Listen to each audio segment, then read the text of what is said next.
A divorce in Texas is a lawsuit just like any other lawsuit. And the first step in filing for divorce is filing what's called a petition. It's a pleading. It is a document that has information on it that identifies you and your spouse, your kids if you have any, and the grounds for your divorce. There may also be a request for things like spousal maintenance, a request that the other side pay your attorney's fees, or a request that separate property be confirmed. All of these factors will go into your Texas petition for divorce.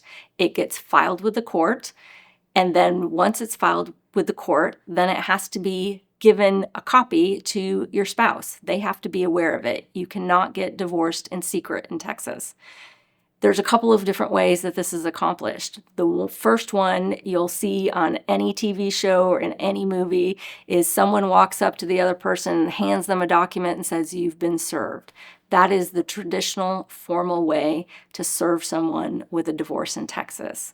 Now, if you want to surprise your spouse and you want to start a war, that's the best way to do it. Walk up and have them served by a constable or a process server in front of the kids at their work. That's a good way to start a war.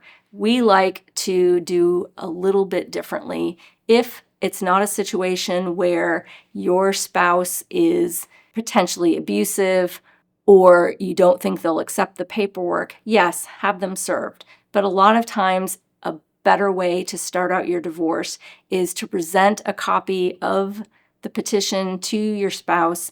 Ask them to sign a waiver of service, which they can do themselves. They can have notarized. They can go hire an attorney and respond to the divorce.